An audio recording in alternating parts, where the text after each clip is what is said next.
how the debate was going to go. It just Yeah. played. So who's doing the timing, sorry? And were you okay on the theme that we discussed last Yeah, time? it's the Christian critique of the Communist Manifesto. That's what we were going to do, yeah. Yeah. That's what we were going to do. So I prepared my Christian critique of the Communist That's Manifesto. wonderful. Yeah. And then I we're going to reread have it it this morning. And then we're going to have I've listened to it a couple of times. Okay. And then we're going to do another debate where you're going to give a communist critique of the Sermon on the Mount. Not today, though. Not today. We'll do that another time. Yeah. So it's going to be 3 minutes, 3 minutes. And what I'd like you to do, I think maybe a little bit longer, no? three. You want three? to? Well, 3 minutes, but backwards and forwards for 40 minutes. Yeah, but as a starter, I think maybe 10 minutes each. 10 minutes. Oh, bro. So have you prepared like a 10 minute I haven't thing? prepared anything. So can we do But four? to be fair, All I right, spent my I'll meet you in the life middle. doing Meet in the this. middle. So 4 for minutes, you- 4 minutes. Okay. Backwards and then forwards, what? 4 Back and minutes. forth, again and again. Yeah, 4 minutes, backwards and forwards, backwards and forwards. Since I'm you do that. Yeah. since I'm the prosecution, Okay. kind of makes sense I go first. Because you're defending, Okay. I'm attacking. Okay. Yeah, so it makes sense that I I. didn't realise I was defending. But anyway, yeah, well, I suppose I Well, am. I'm yeah. critiquing the Oh, yeah, Communist yeah, Manifesto. sorry, You're okay, yeah, defending right, the sorry, Communist sorry. Manifesto. Should've I'm gone first a and- trial, you know. Yeah. Okay. So what I'd like, could you stand in front of us? And what I'd like, brother, is for you to count me down. So count your fingers. And 4 3 minutes. minutes. So 3, 4, You get like 2, 10, 15 1. seconds to close. Yeah, and then let me know when there's like 30 seconds. 10 seconds and that like that. Is that all right? Yeah. Shall I go? Here we are, Bob. Right. Shake hands. Yeah. May the best or the worst man win. Yeah, indeed. Indeed. Or neither. Okay. May the argument advance. So, ladies and gentlemen, before we start the clock, the thing that we're debating is a Christian critique of the Communist Manifesto. So I'm going to be giving my critique of the Communist Manifesto. Heiko's going to be defending the Communist Manifesto. And it's up to you to decide who has made the stronger argument. And for you to decide which one you want to believe in. Yeah? But just before we get going, can I just have a show of hands? Who here is an out-and-out communist? Who here is an out-and-out Christian? Yay! All right, I think I've got the home advantage. Oh, okay. Right? Okay. Who here's neither? There we go. Sam's got his hand up. Sam, I know Sam's a Muslim. Madam, what are you? Indecided. What are you, sister? Yeah, nothing. Nothing. Okay. So we've got a couple of nuns. We've got a couple of nuns. We got a Muslim, and the rest of you, majority of you, are Christians. And we're going to debate in Christian critique of the Communist Manifesto. So are we ready to begin? Yeah. So I'll go first from my first word. Stable. Is that stable? Wobbler. Yeah. Yep, that's good. Okay, from my first word. Are you ready? Yep. So, ladies and gentlemen, the first critique of the Communist Manifesto that I want to offer to you is this. I'm going to offer a series, but they're basically to acknowledge that communism talks about a real issue of economic justice, which as a Christian, I completely agree with. There's a real question of economic justice that faces us all as a society and as a civilization. However, communism gives an analysis of this economic paradigm, or rather it gives an economic paradigm to this injustice that rests upon certain conditions that as a Christian I believe are fundamentally wrong. Marx, in his philosophy, built his philosophy on a Feuerbackian materialism. The idea that the world is simply a material existence and that there is nothing outside of materialism, and that all such things that are outside of materialism are mere projections of our minds. However, ladies and gentlemen, I'm going to demonstrate to you very clearly that this is false. The laws of mathematics are independent from our mind. They exist in nature. Childhood development shows that children learn to count even before they're 1 year old by their encounter with nature. It is their encounter with nature that allows them to begin to lay the foundations of mathematics in their psychology. And the laws of mathematics are independent of our reasoning or ability. We see mathematics in the universe. We encounter it in the universe. The distance between the Earth and the Sun would still be the same, regardless of whether anyone was there to identify it. Maths is a code breaker, a code that we have used to break into the mathematics of the universe. And that mathematics describes the universe to the nth degree. Mathematics, along with the values that you live by. How many minutes, bro? Mathematics, along with things like values, like love, like emotions, are all things that govern our lives that are non-material in nature, but they are realities. The laws of logic being another one. We encounter these realities and we work with these realities to organize our society, to organize our lives. But Feuerbach says that these things don't exist, that they're merely things that you imagine. Things that you imagine are not regular, they are subjective, but maths is regular, and so it is not our imagination that makes it, as the universe is regular. And if Feuerbach was wrong about materialism, then Karl Marx was wrong about materialism, because Karl Marx applies Hegelian philosophy to Feuerbachian materialism. If Feuerbach was wrong about materialism, it follows that Marx was wrong in his assessment about his economic evaluation of how the world works and how we ended up in this mess that he describes in the Communist Manifesto. So that's my first critique. Thank you very much. Over to you. Sorry. Well, I must thank Bob for for constantly plaguing me to engage in debate, and two, for the sophisticated argument that he just made. The starting point, if you like, for the scientific reference, which Bob just made, was about mathematics. And I'd first of all like to address that question. Mathematics, although it appears to be, if you like, one of the fields in which man has been able to understand the natural world in a far more precise fashion, in actual fact, mathematics is not pure science. Mathematics is approximation to the world around you. I do not believe what you said is correct, that children automatically produce mathematical mind. Instead of these human beings have evolved an ability to approximate their analysis of the world by means of analysing things in relation to their fingers. The reason why we count in tens and in numbers of 10 is because we've got 10 fingers, or better said, 8 fingers and 2 thumbs.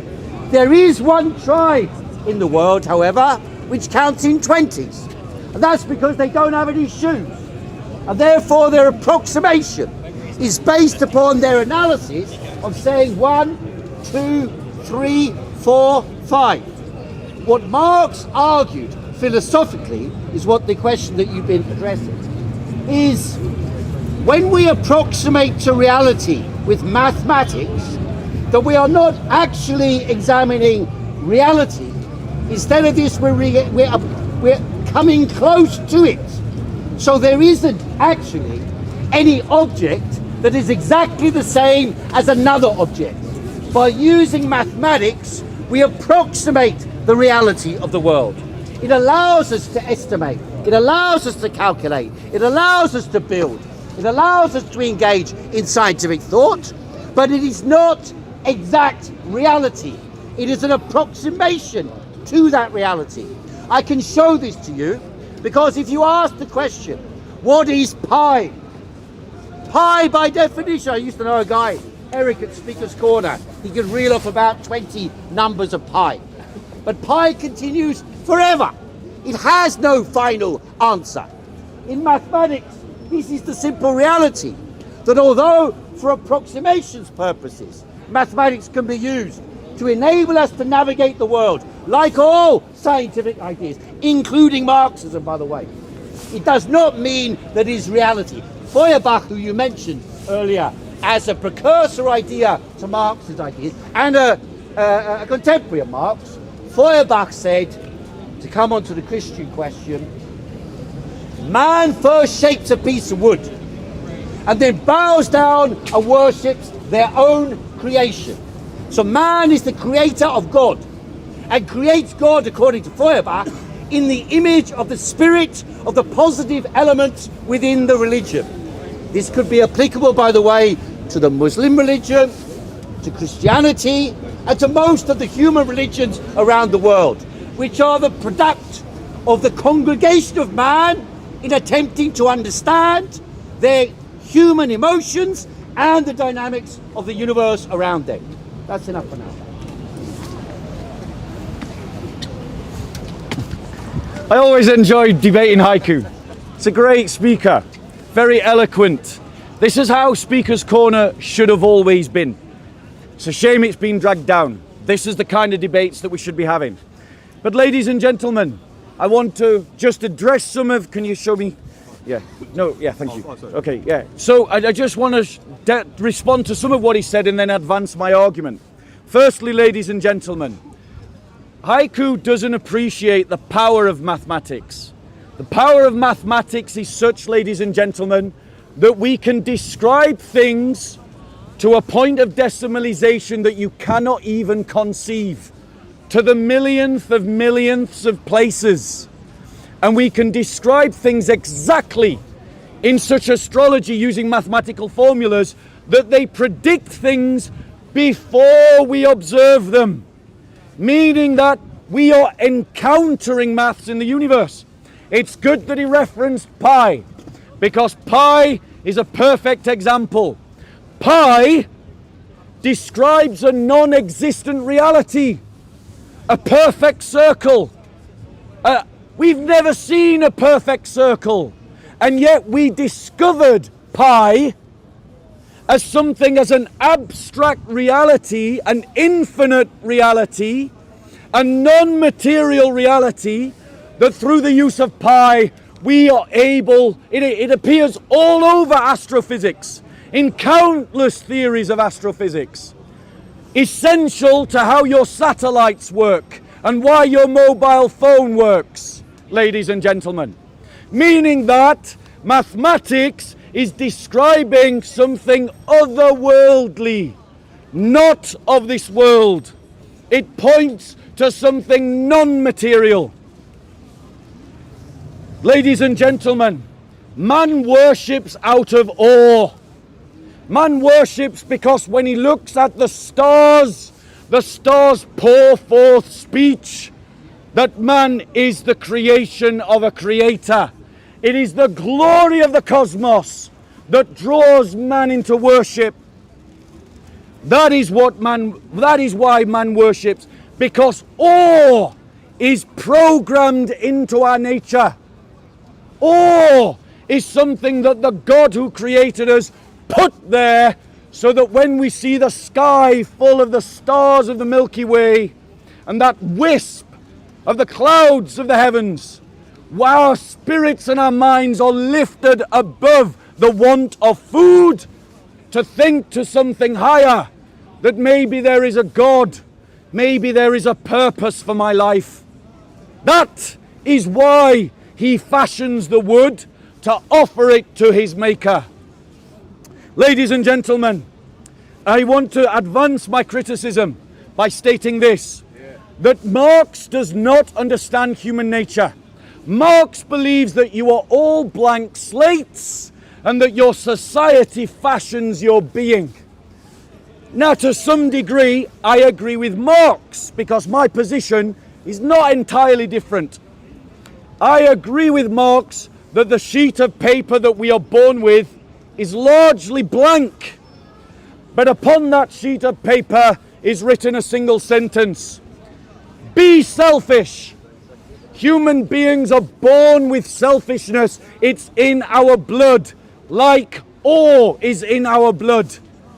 This nature distorts our world and distorts our activism and life including how we behave economically. And it is out of that selfishness that economic injustice arises.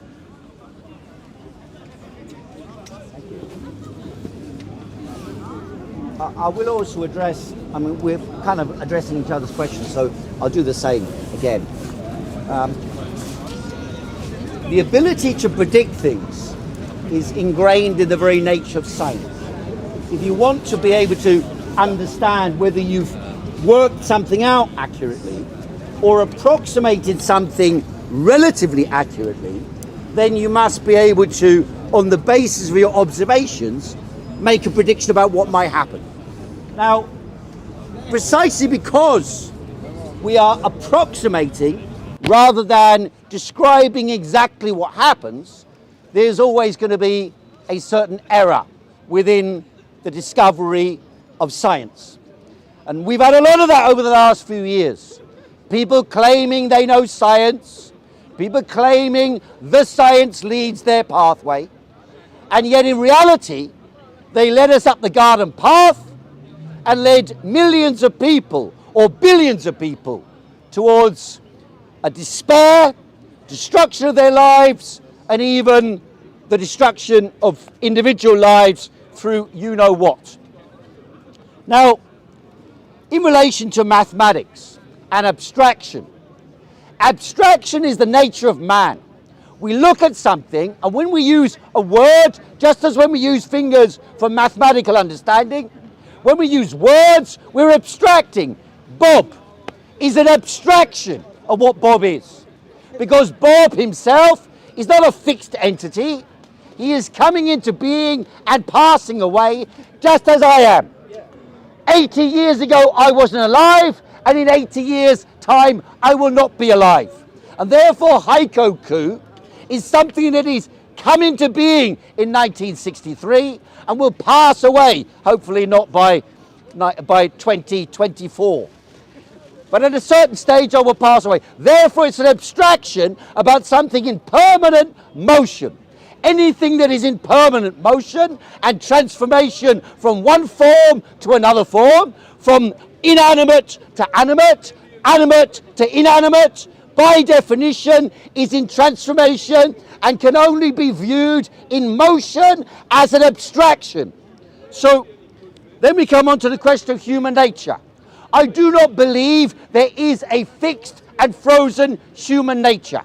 Human behavior changes according to conditions. However, there are certain elemental forms of human behavior related to the existence of the species. We are social animals, like our precursors, the apes. We are social animals. We live in social environments. We have language, created, by the way, as a tool, as a product of tool making itself. When human beings produced the first sticks and shaped the first stones in order to navigate the environment and escape from the conditions in Africa, move along the rivers, using stones that they had shaped with their hands, they were able to navigate and live in environments and climates that were impossible for the other apes to exist in. In that way, we carved out the world today. The world today, I would argue, is created by the human action and labor with tools. We made the world around us and made the church and made the Bible and made religions and made bombs and made weapons and made food and made technology, made computers, made videos and so on. We produced the wealth around us.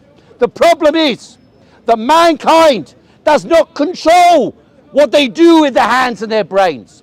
Their hands and brains are instead not controlled by God, but controlled by those who own the tools which we work on to produce the wealth in the world. It's getting slippy. If I can see the clock, bro. Or just count it down. Yeah.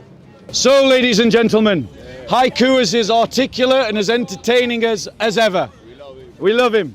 But ladies and gentlemen, let me just point out something to you.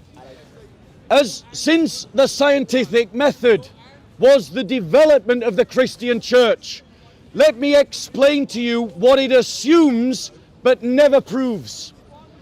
It has never been proven that there is an ordered universe that repeats under a system of laws. Christians assumed that because they believed in a creator who had an ordered mind, who organized the universe according to reason, and because of that basis began to investigate the natural world. They were called the first natural philosophers. And what did they discover?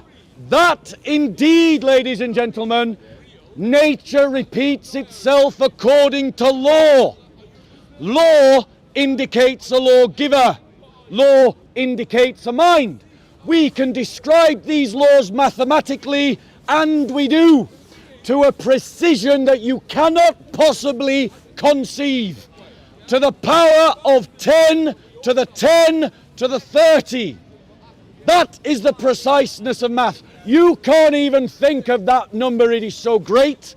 But that is the precision of mathematics, and it is based upon a Christian assumption of an ordered and reasonable universe that acts according to law. Law described by language, mathematics. Feuerbach was wrong. These are not projections. Heiko is wrong. These are not approximations. They are accurate to a degree. The question is just what kind of degree. It goes on and on and on. Now, ladies and gentlemen, Heiko admits when he says that human beings have elemental behaviors. If humanity has elemental behaviors, humanity is not, as the Marxists say, projection. Humanity, if humanity has common elemental behaviors, is object. As object, humanity is reality. He is a real thing, not the creation of environment. You all know this because you're educated in genetics, because you can tell the difference between a human and an ape. Genetics is a hard fact. You can't escape from it. But those genetics wire you to have a sense of values. They wire you to have a sense of awe. They wire you to have a sense of love and affection. These are all non-material realities that govern all of your lives, all of the time. They wire you to think logically and rationally. Therefore, man is object, not abstraction. Furthermore, the reality of man is, and the reason he creates society is because of family, ladies and gentlemen, not because of economic needs. I'll tell you what I would argue is the root of civilization, the love of a mother for her children. At that point, everything else has been built. Women love their children because they are wired to. They find a mate who they believe will look after their children. I'm talking about prehistoric man. And the prehistoric man who could best look after his children was the one that could turn a stick into a stone axe, was the one that could build fire. That's the foundation of civilization, the love of a mother.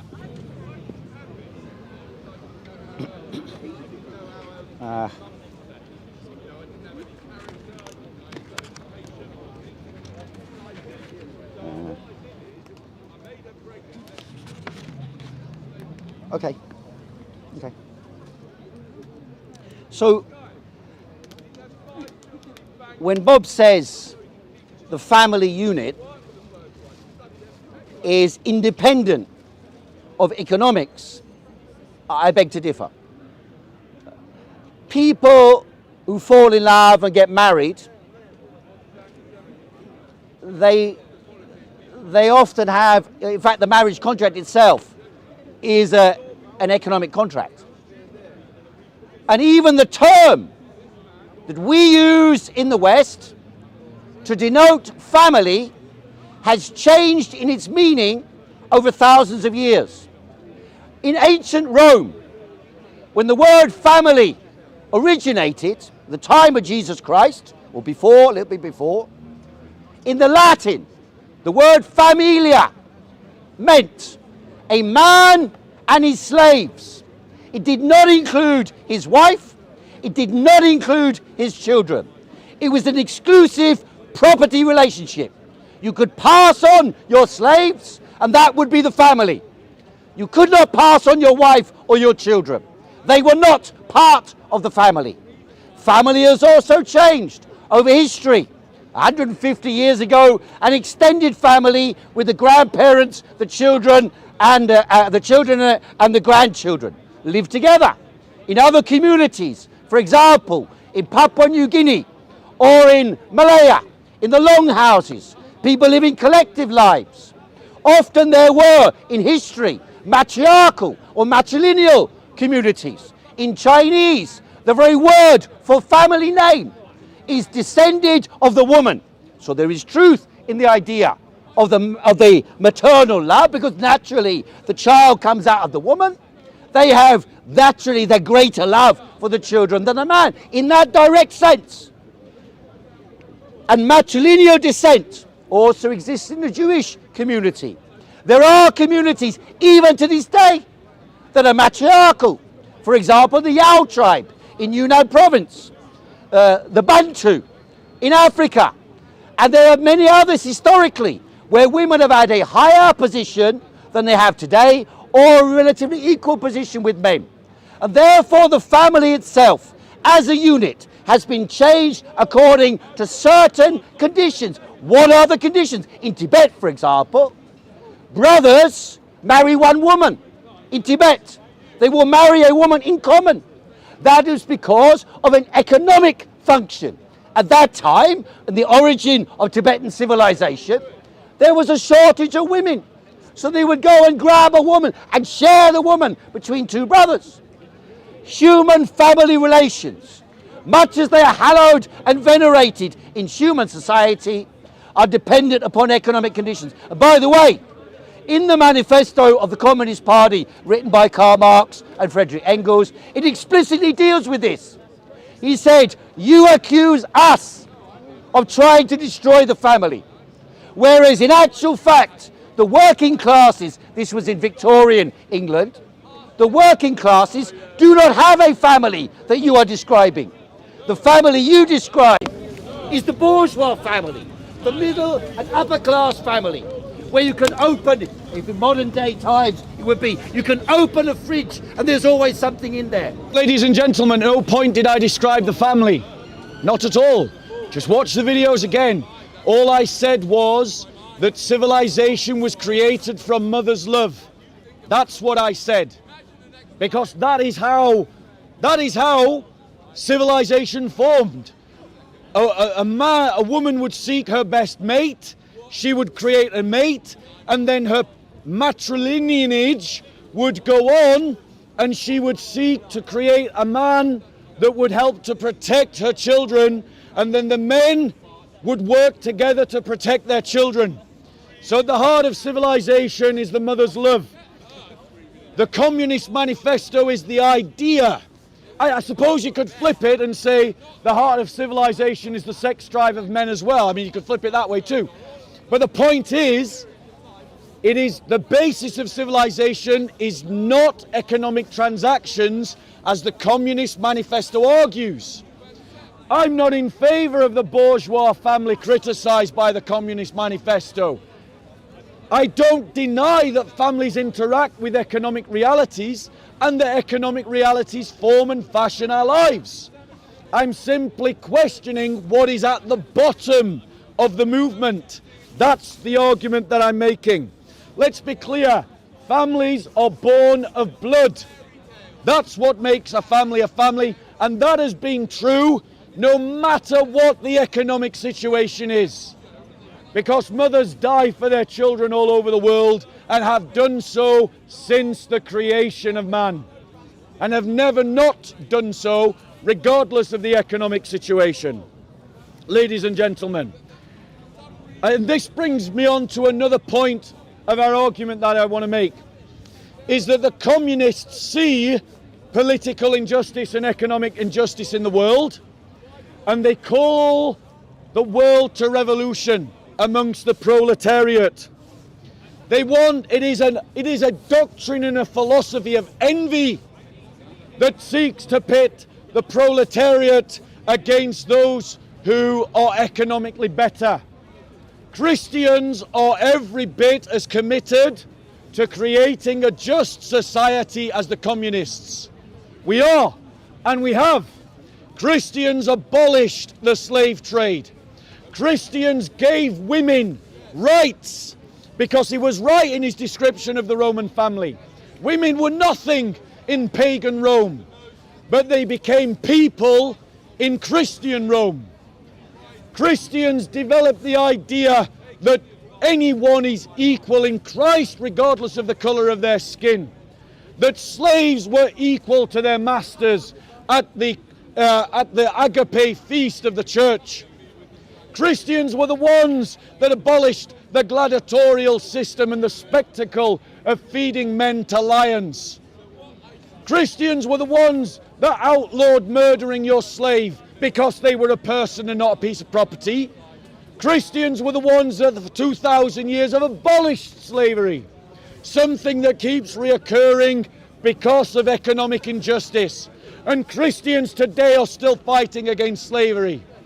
But Christians believe in reform, not revolution, because revolution will always give way to sin, give way to selfishness, in which, to quote Animal Farm, all animals are equals, but some are more equal than others. The revolution of the proletariat is destructive to society. Go and look at the Soviet bloc for evidence.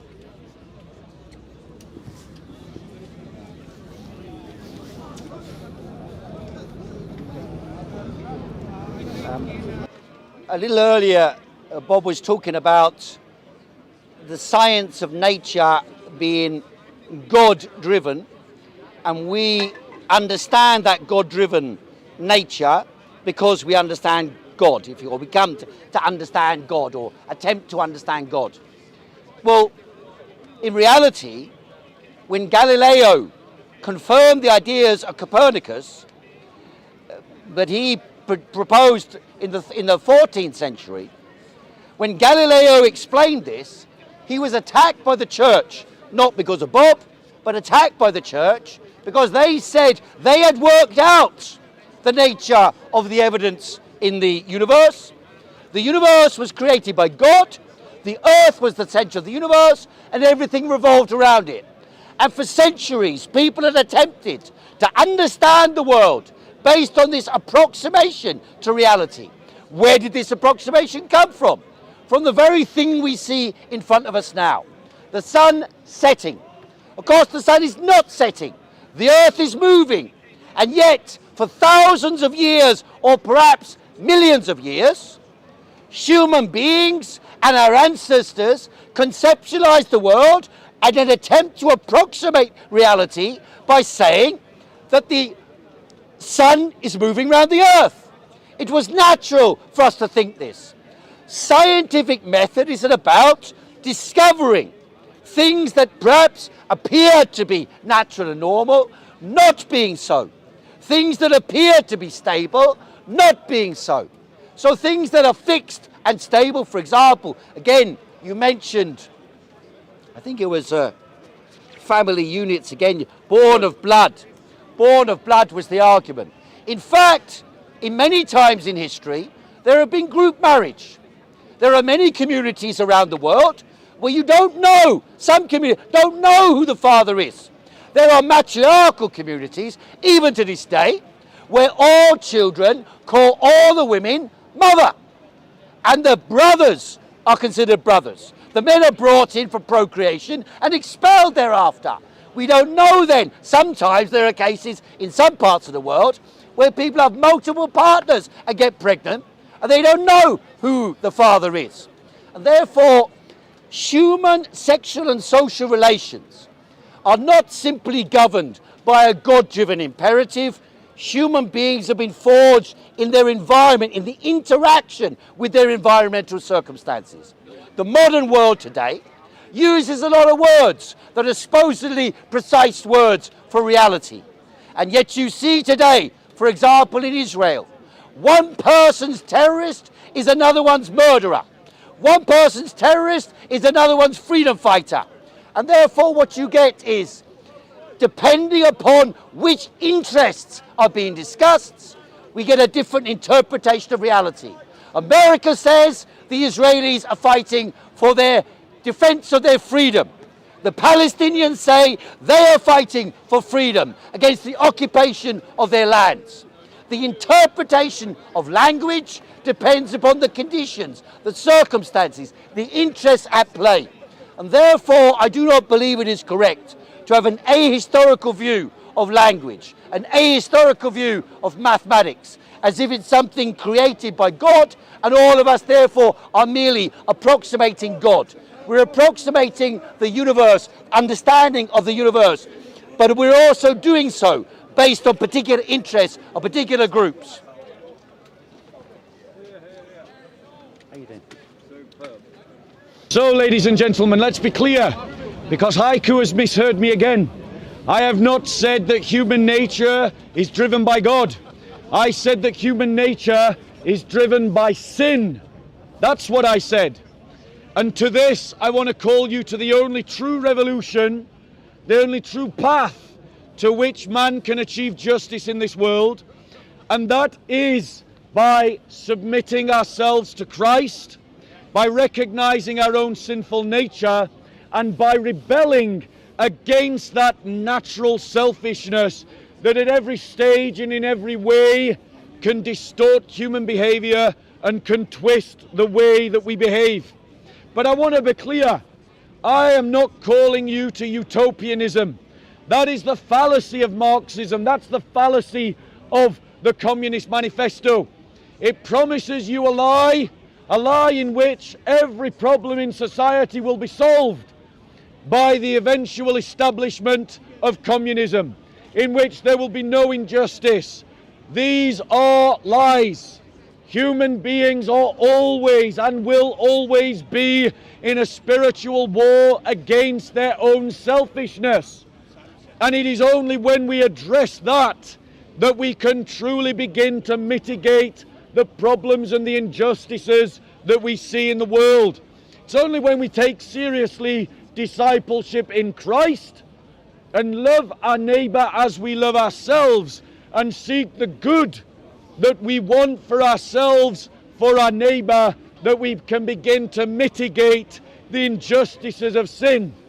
These injustices can never be fully washed away. They're historical, institutional.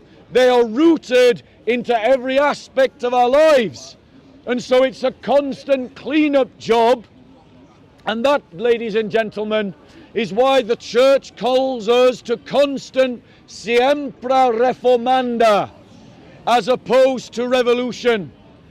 Ladies and gentlemen, this true revolution, this true way of establishing justice is done when we join the church, when master and slave unite around the Eucharistic feast and recognize that all are made in the image of God and all share in an equal dignity. When we live out that reality, we seek to make it a reality in the world around us. Ladies and gentlemen, the communists call you to join the proletariat, but that proletariat is disappearing. Why? Because the economic conditions that gave rise to the proletariat are also disappearing. We are now in a post-industrial society in which, through constant reform, the lives of all have been lifted out of poverty. Is it a perfect system? No. Is it something that can't be criticized? No. Is there still work to be done? Yes. But ladies and gentlemen, communism has failed. The reason for communism are disappearing, but the church is still here. The church founded by Jesus Christ calls to make men and women saints unto God, and in their holiness transform the world around them. And the church has been succeeding in doing this for 2,000 years and will continue to succeed when the Communist Manifesto is long forgotten.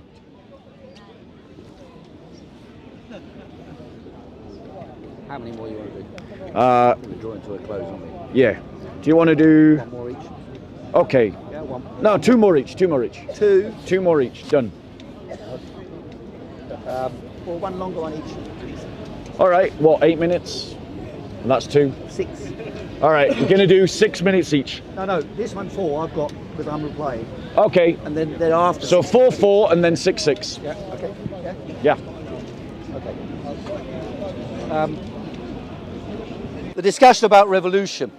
I don't know if it was a slip of the tongue, but it was an issue that was raised earlier about slavery. So Bob said the Christians got rid of slavery.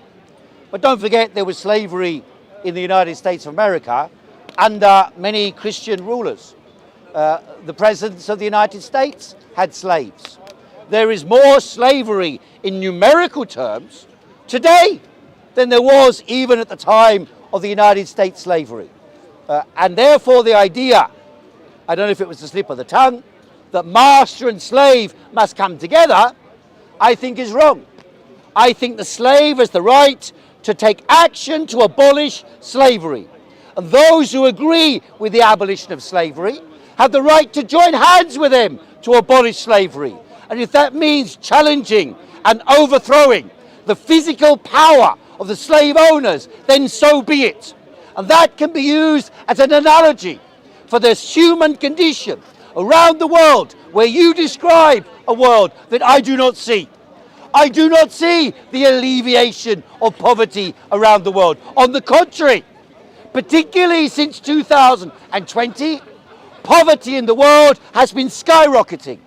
And in the last 30 years, 80% of poverty alleviation on the planet took place in the People's Republic of China, not elsewhere.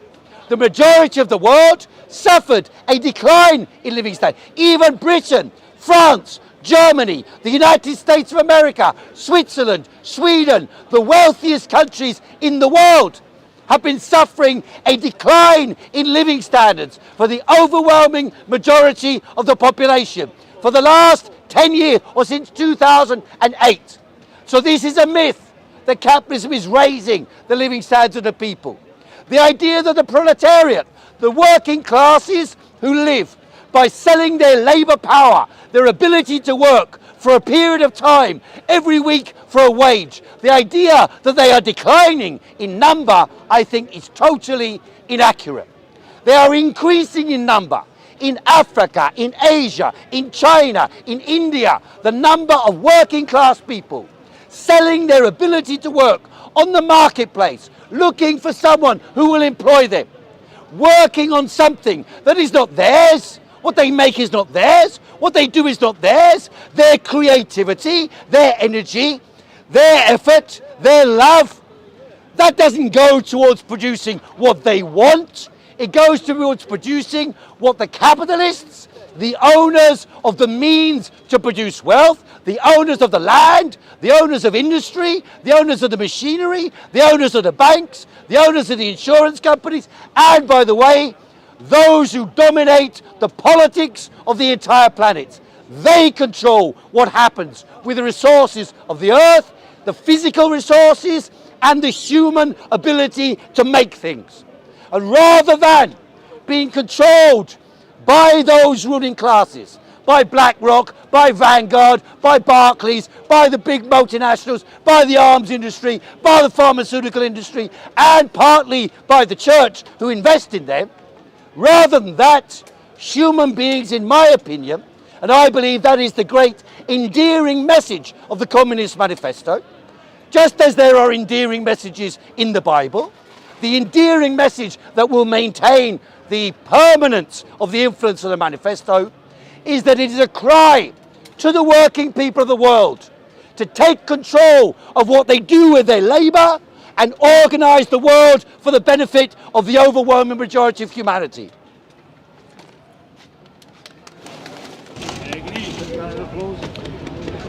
So, ladies and gentlemen, No one is denying that there are economic injustices that must be dealt with.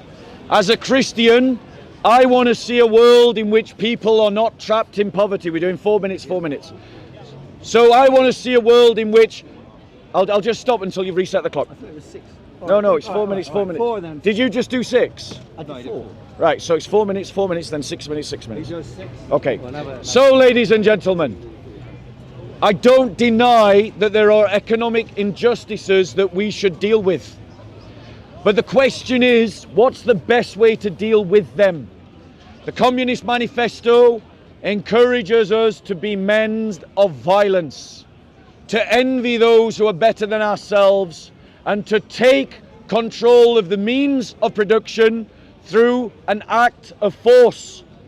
But we have real world experience of what that leads to.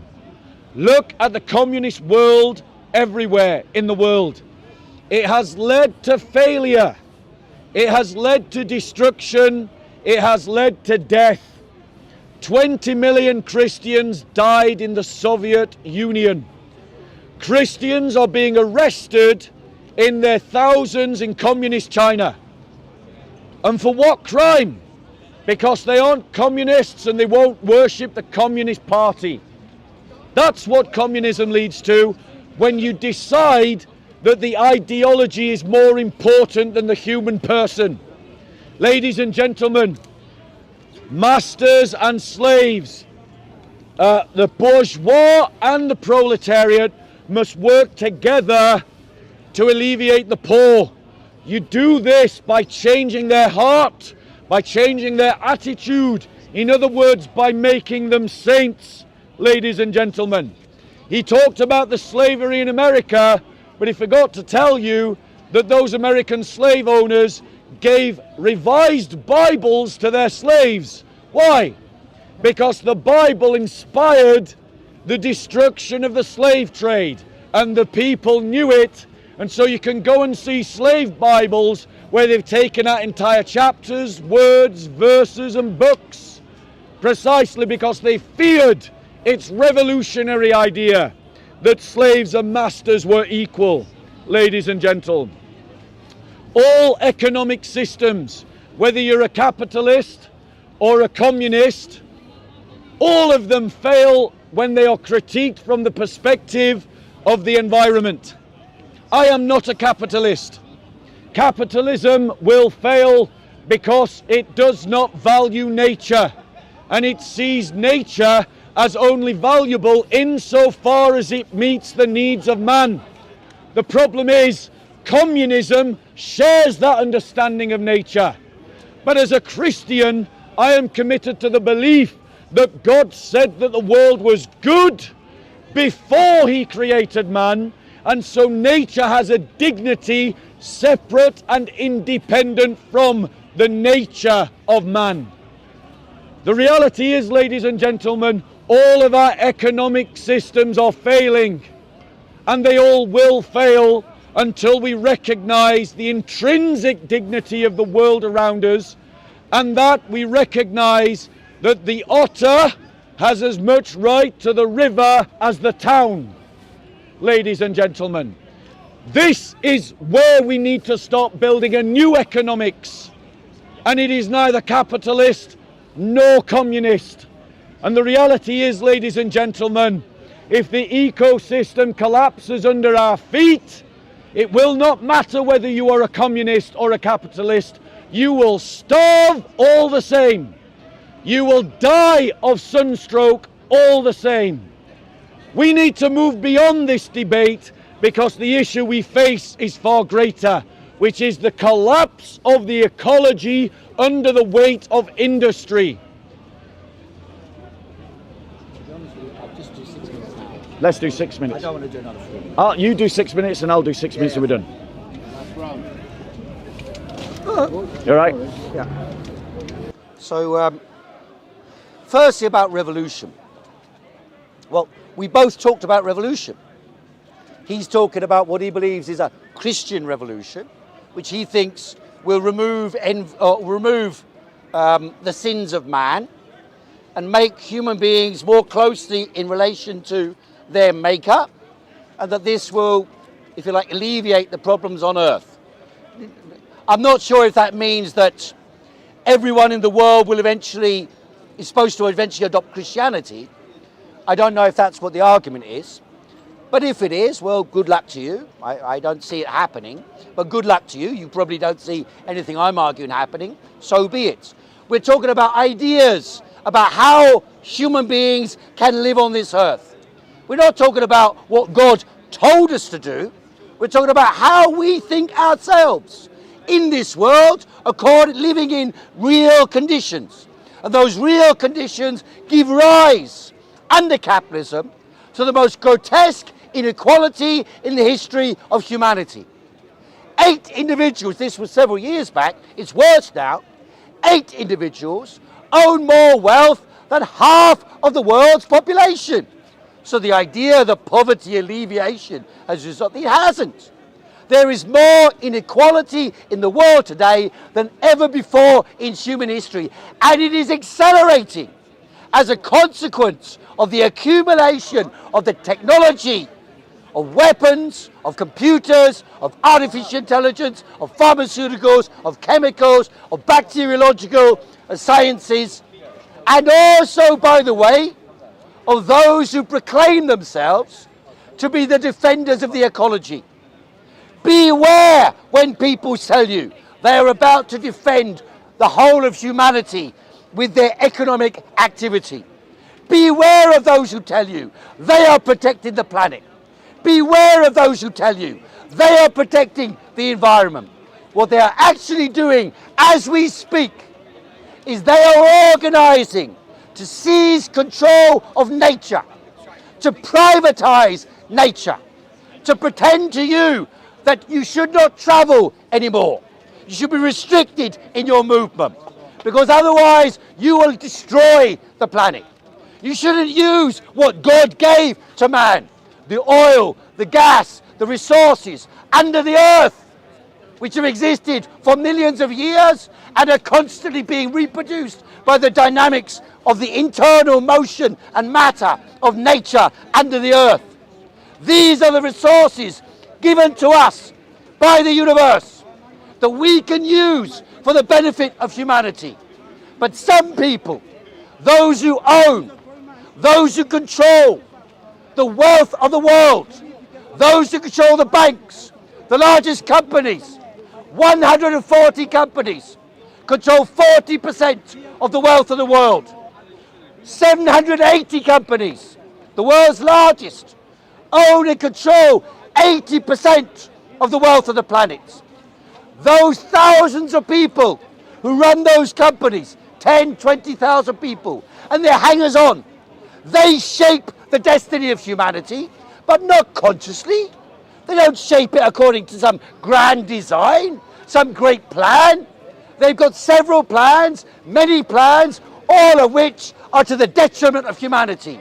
The primary objective they have is the accumulation of capital, the destruction of the opponent, the creation of companies that dominate the entire world, and billionaires who exercise control over this world.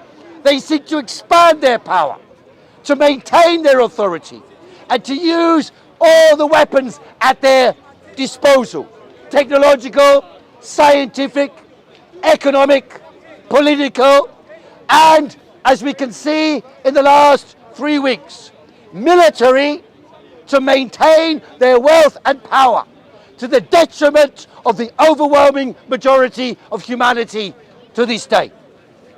And that applies, by the way, not only to Christians or to communists or to atheists or to agnostics, but to any religion, to people of any religion, of any belief, Christian or not, believer in God or not.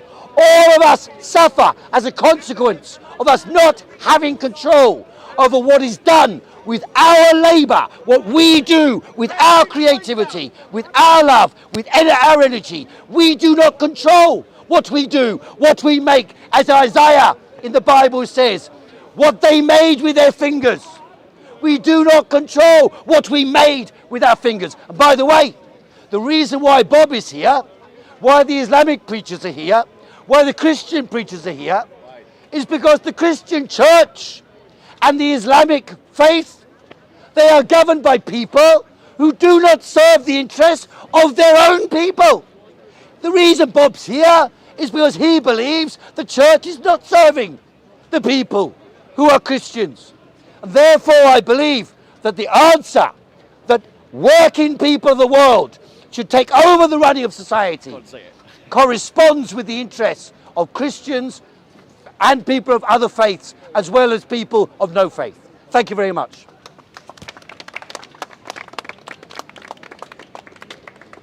Final 6 minutes. I was really hoping he was going to say, workers of the world, unite! All you have to lose are your chains. So I'm a bit disappointed that he didn't say that. So, ladies and gentlemen, I want to tell you that communism has failed in its own terms.